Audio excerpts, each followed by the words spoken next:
জয়, এ কি বাদবাবু তুমি? জয় প্লিজ আমাকে আর ওই নামটাই ডেকো না, কারণ খুব তাড়াতাড়ি আমি তোমার জীবন থেকে অনেক দূরে চলে যাচ্ছি।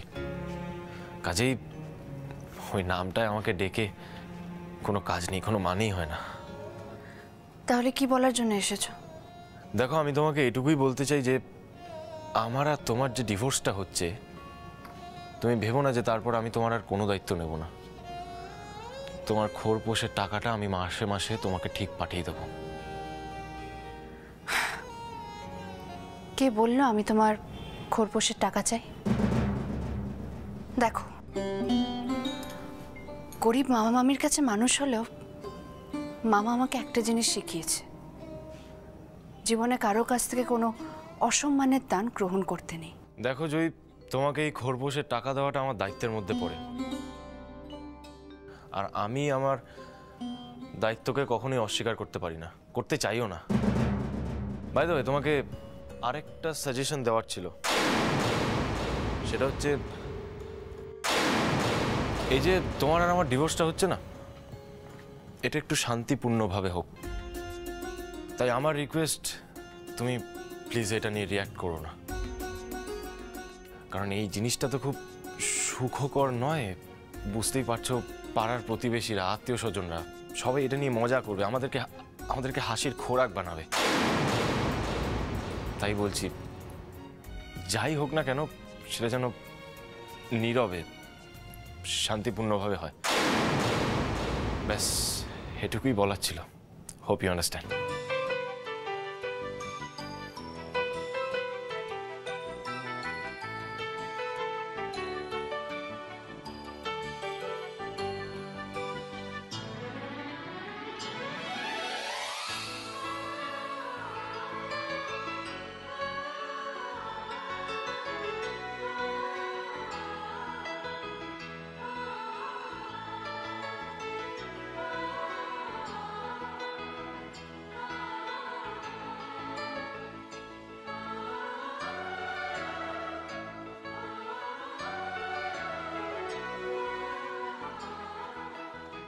সব তো ঠিকই ছিল বাদবাবু, তাহলে কেন এসব হলো?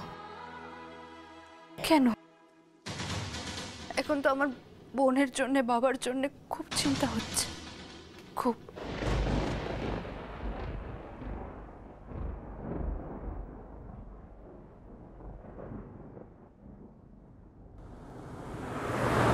না না, আমাদের এইভাবে চুপ করে বসে থাকলে হবে না, নাহলে সারা জীবন এখানে আমাদের বন্দি হয়ে থাকতে হবে।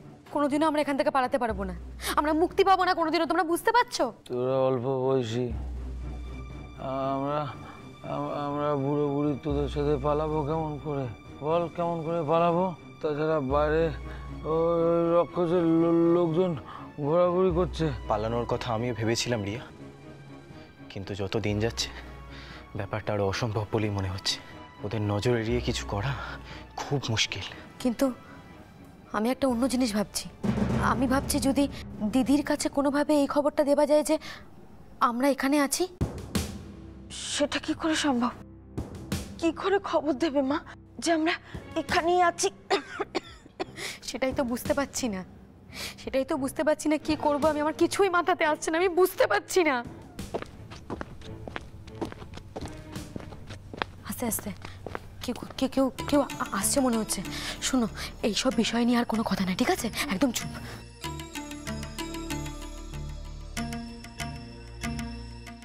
তোমরা চুপচাপ বসো, তোমাদের ভিডিও করব, কেউ কোনো কথা বলবে না।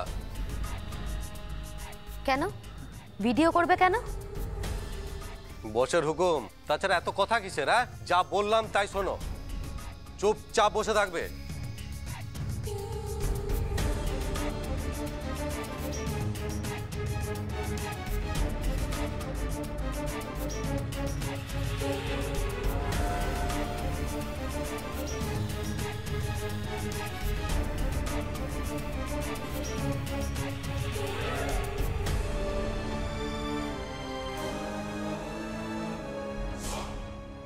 এই গুন্ডাটার মোবাইলটা হাতাতে হবে, এই মোবাইলটাই হবে আমার আর দিদির যোগাযোগের একমাত্র মাধ্যম।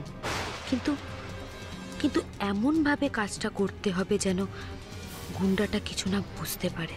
হ্যাঁ, একটা একটা কোনো প্ল্যান তো করতেই হবে, আমাকে করতেই হবে।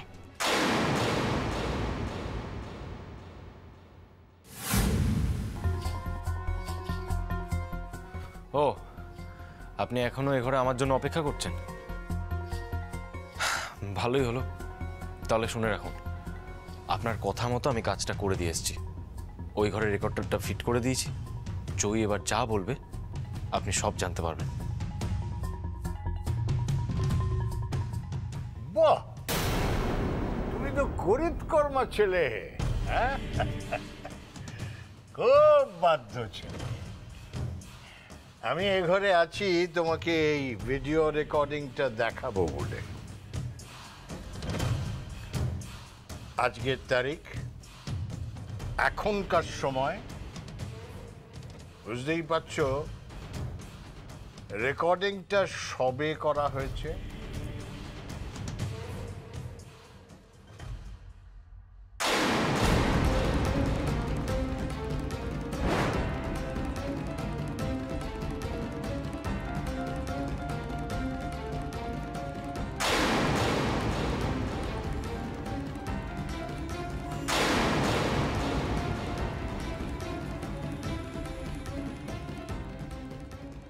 পুরো ঠিকানাটা পড়া যাচ্ছে না, কিন্তু বাসন্তী পুকুরহাট এই পর্যন্ত পড়া যাচ্ছে।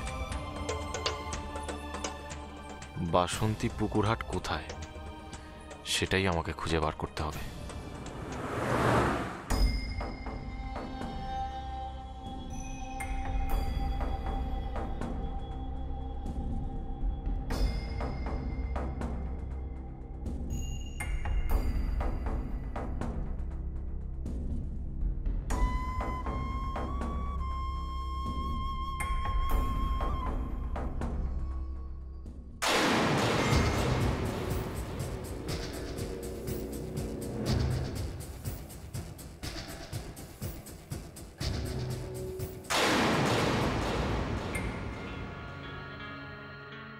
আজ বিবি আমাকে জয়ীর বাবা আর জয়ীর বোন বেঁচে থাকার একটা প্রুফ দিয়েছে।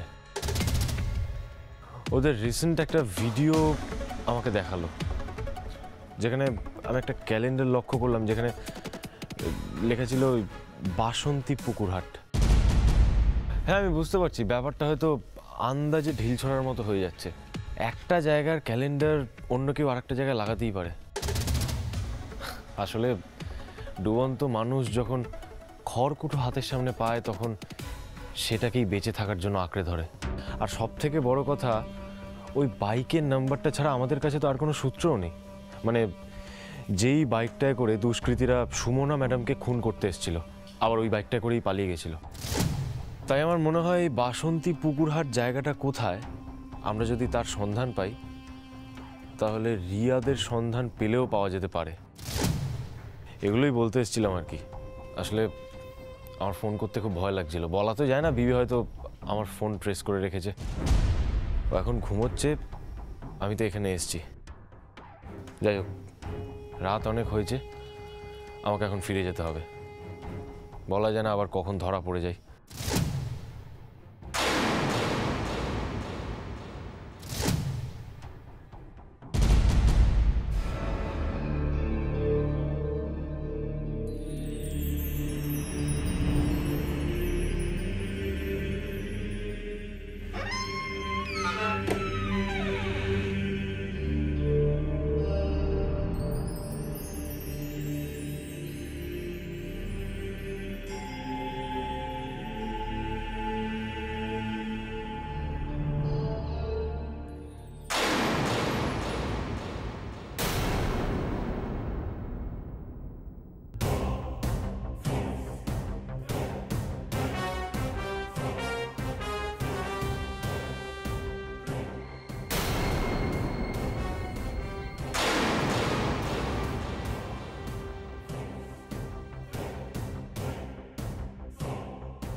এত অস্থির লাগছে আমার? কেন? খুব কষ্ট হচ্ছে। উফ, মাথাটা এত ঝিনঝিন করছে। না না, এত এত টেনশন করলে চলবে না। আমাকে যেভাবেই হোক টেনশন কমাতে হবে, কিন্তু কি করে টেনশন কমাবো? গান? হ্যাঁ, গান শুনি বরং।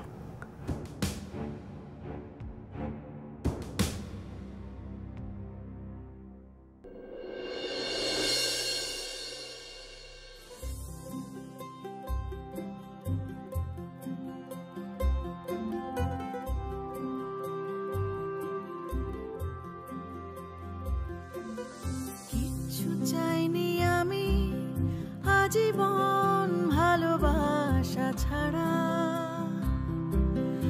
আমিও তাদেরই দলে বারবার মরে যায় যারা। কিচ্ছু চাইনি আমি আজীবন ভালোবাসা ছাড়া, আমিও তাদেরই দলে বারবার মরে যায়।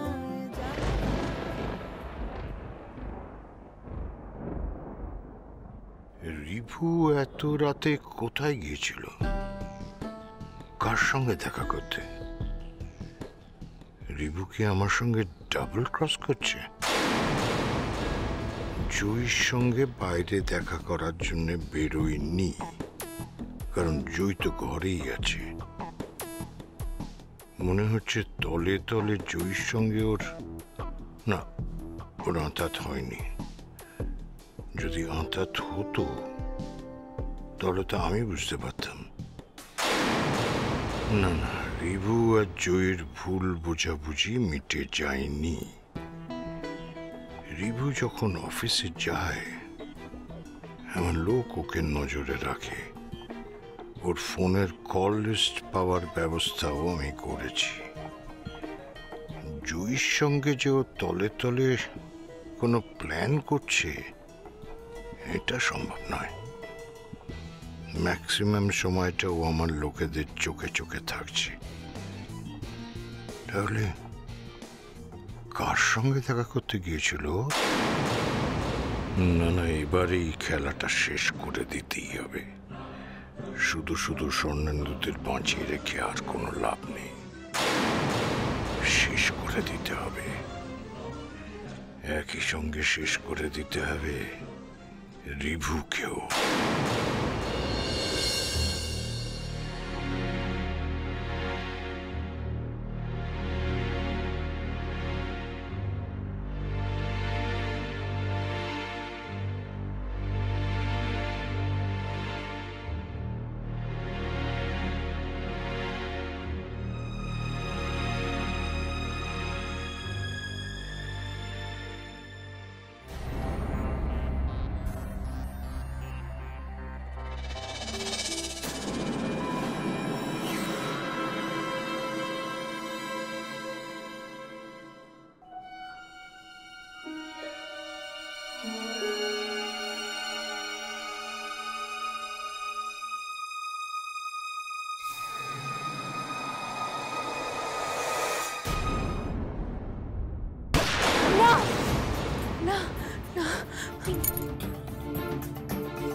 তার মানে আমি স্বপ্ন দেখছিলাম, কিন্তু এরকম একটা স্বপ্ন কেন দেখলাম আমি? স্বপ্নটা তো আর আমি এমনি এমনি দেখিনি। তার মানে নিশ্চয়ই কাকাবাবুর মতো মানুষ এরপর ঠিক এরকমই একটা স্টেপ নেবে।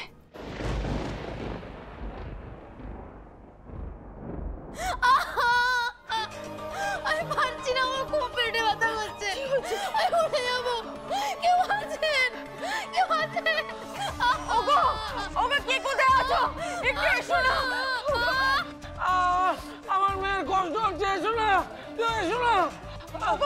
শুনতে পাচ্ছ? কেউ এসো না। কেউ আছেন? প্লিজ আসুন। কেউ আছে? আমি পারছি না, আমি মরে যাব। মামা মামা শব্দ শুনতে পাচ্ছি, কেউ আসছে মনে হচ্ছে। রিয়া চালিয়ে যাও চালিয়ে যাও। একটু শান্ত হও। কি হলো? চিৎকার কিসের? কি হয়েছে? কি দাদা আমার খুব কষ্ট হচ্ছে, ডাক্তার ডাকো। দাদা আমি মরে যাবো, দাদা ডাক্তার ডাকো। এখানে কোনো ডাক্তার নেই? কিন্তু দাদা ডাক্তার না ডাকলে আমি তো মরে যাব। আর তোমরা ভাবতে পারছো ড্যাড কি করবে? আর আমাদের বাঁচিয়ে না রাখলে তো ড্যাড ব্ল্যাকমেলের গেমটাও খেলতে পারবে না। দাদা কিছু একটা ব্যবস্থা করো, হয় ওকে ডাক্তারের কাছে নিয়ে যাও, নইলে ডাক্তারকে এখানে নিয়ে আসো, কিছু অন্তত একটা করো। ওই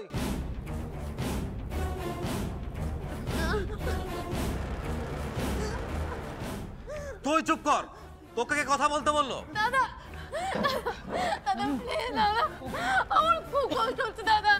এত ব্যথা দিয়ে আমি থাকবো কি করে বলুন দাদা প্লিজ।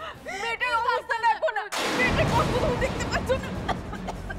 তোমার শরীরে কি কোনো মায়া দয়া নেই? তোমাদের বাকি সাকরাতে কাউকে পাঠিয়ে একটু ওষুধ এনে দাও না। আমরা তো আর পালাচ্ছি না, আর পালিয়ে যাবোই বা কোথায়? কিন্তু ওষুধের দোকান কিন্তু এই ব্যথা নিয়ে তাই বেঁচে থাকতে পারবো না দাদা। প্লিজ কিছু করুন দাদা। ঠিক আছে, কিন্তু সময় লাগবে। কিন্তু আমি না আসা পর্যন্ত তোমরা চুপচাপ বসে থাকবে। মনে থাকে জানো?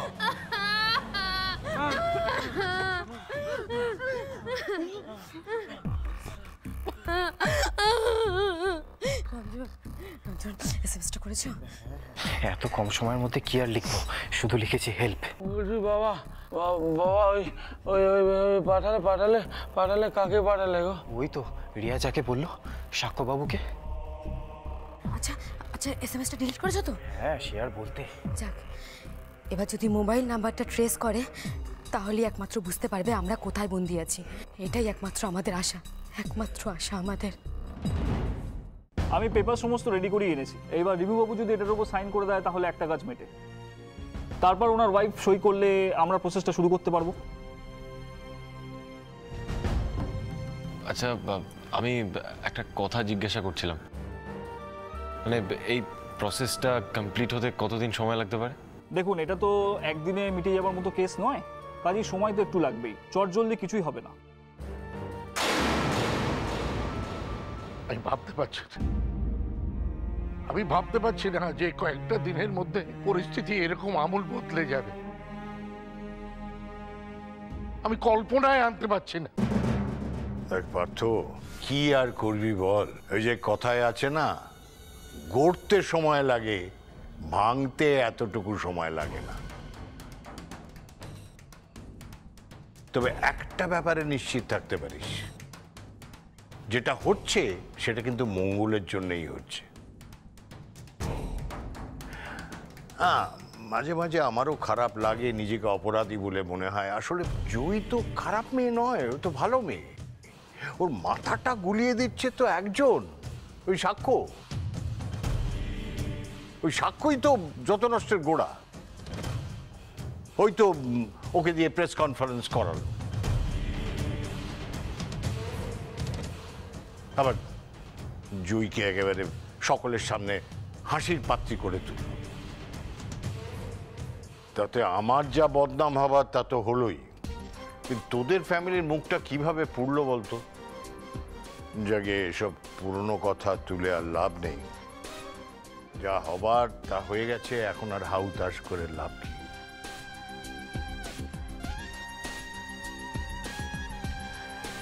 না রিভু, সইটা করো। হ্যাঁ করবো, সই তো আমায় করতেই হবে, নাহলে ডিভোর্সটা হবে কি করে? কিন্তু সই আমি জয়ীর সামনে করবো।